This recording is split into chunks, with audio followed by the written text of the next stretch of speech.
Napakalaking iskandalo ang humanig sa Malacanang matapos lumabas sa mga balitang may tinatagong relasyon si unang ginang Lizetta Nasmags. Ang mga aligasyon ay nagdulot ng matinding emosyon kay Pangulong Kuting Jr. na ayon sa mga ulat ay hindi napigilang maiyak sa nalaman. Lumabas sa mga social media platforms at ilang mga bahayag ang mga ulat na may kinalamang kilalang lalaki na di umano'y kalaguyon ni First Lady Lizetta Nasmags. Ang nasabing lalaki ay nakilala matapos ng ilang linggong espekulasyon at investigasyon ng mga netizens at mamamahayag. Ayon sa ilang sources, ang lalaki ay isang prominenteng negosyante na matagal nang malapit sa pamilya Marcos. Bagamat walang opisyal na pahayag mula sa kampo ng unang ginang, hindi maiwasan ng publiko ang gumawa ng mga sariling haka-haka tungkol sa tunay na relasyon ng dalawang ito. Hindi pa rin nakatakas sa atensyon ng publiko ang naging reaksyon ni Pangulong Kuting Jr.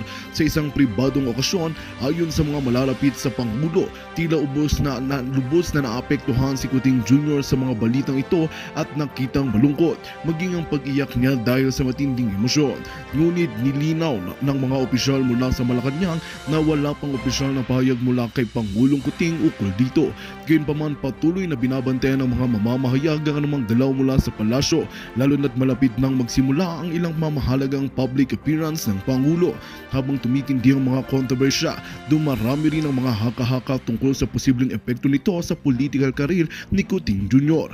Marami ang analysis na naniniwala na maaaring makaapekto ito sa imahe ng pamilya ng diktador, lalo na't naging mas personal ang usapin kumpara sa mga nakaraang issue.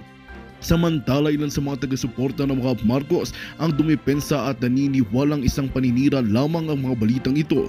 Ayon sa kanila, may ilang mga interesadong partido na nais magbabagsak sa pamilya ng diktador at gamitin ang isyong ito bilang paraan upang sirain ang kanilang reputasyon.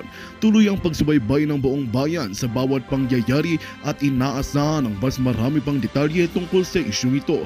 Sa ngayon, nananatiling tahimik ang kampo ng unang ginang habang inaabangan ang susunod na hakbang ng administrasyon ni Kuting Jr. At yan nga ang mga balita na ating abangan ngayong araw. Para sa mas marami pang makabuluhang balita at napapanahong impormasyon, huwag kalimutang mag-subscribe sa Pinas Balita. Sama-sama nating subaybayan ang mga susunod na issue at maging bahagi ng pagbabago sa ating bayan.